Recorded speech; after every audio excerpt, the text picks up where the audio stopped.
Good morning. Today we are going to determine the value of gamma 1 by 2. For that we are using the definition of gamma n, which is gamma n is equal to integral 0 to infinity e raised to minus x raised to n minus 1 dx, where n is greater than 0. Now for x we are going to substitute phi square.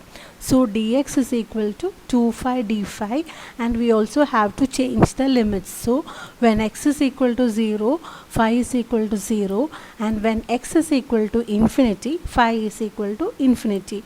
With all these substitution, this equation becomes gamma n is equal to integral 0 to infinity e raised to minus phi square. Instead of x it is minus phi square, then again instead of x here it is phi square raised to n minus 1, and instead of dx it is 2 phi d phi. Okay, so we are taking this 2 outside. So integral 0 to infinity e raised to minus phi square, when multiplying by this 2n minus 2 into phi d phi. Now phi raised to 2n minus 2 into phi is phi raised to 2n minus 1. So that is the next equation.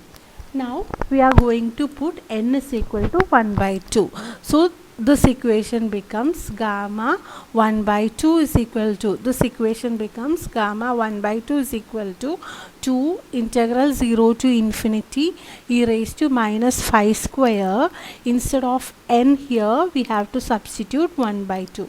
So phi into phi raised to 2 into 1 by 2 minus 1 d phi. This 2 and this 2 get cancelled. So 1 minus 1 0. Phi raised to 0 is 1. So hence this term is not appearing in this equation. So this equation now becomes 2 integral 0 to infinity e raised to minus phi square d phi. Okay, now we have to evaluate this integral. For that we are considering that I is equal to integral 0 to infinity e raised to minus phi square d phi. Now we are going to put phi is equal to lambda psi. So d lambda is equal to lambda d psi, and when phi is equal to 0, psi is equal to 0, and when phi is equal to infinity, psi is equal to infinity. So with all these substitution, this equation will now become I is equal to integral 0 to infinity. Instead of phi we have to put lambda psi. So e raised to minus lambda psi whole square, and instead of d phi we have to put lambda d psi into lambda d psi.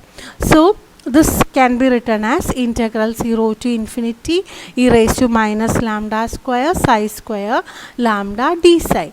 Now we are going to multiply both sides by e raised to minus lambda square. So LHS becomes I into e raised to minus lambda square, and RHS is 0 to infinity e raised to minus lambda square into e raised to minus lambda square psi square lambda d psi. So we are going to take this e raised to minus lambda square common. So this equation now becomes integral 0 to infinity e raised to minus lambda square into 1 plus psi square lambda d psi. Okay.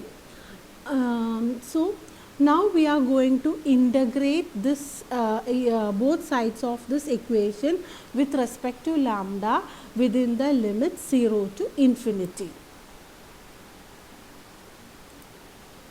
So I integral 0 to infinity e raised to minus lambda square d lambda.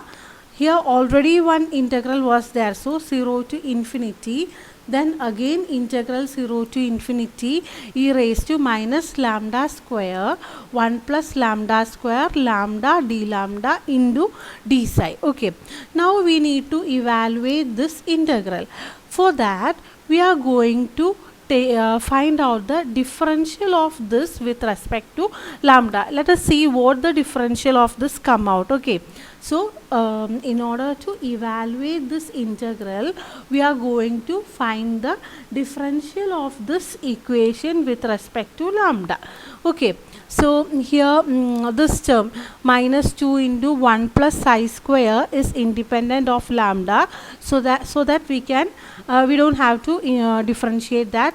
So we are keeping that aside. So this becomes minus 1 by 2 into 1 plus psi square. Now differentiating this, e raised to minus lambda square into 1 plus psi square becomes e raised to minus lambda square into 1 plus psi square into minus 2 lambda 1 plus psi square d lambda. This is equal to this 2 and this 2 get cancelled, 1 plus psi square and 1 plus psi square get cancelled, minus into minus becomes positive. What is remaining is e raised to minus lambda square 1 plus lambda square lambda d lambda. So we have obtained what is there in the bracket, isn't it? By differentiating this expression, we have obtained what is here in the bracket. So instead of this, we can substitute differential of this equation, isn't it?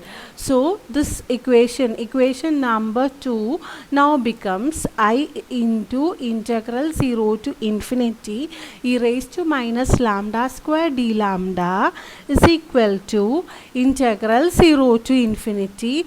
Again this integral 0 to infinity.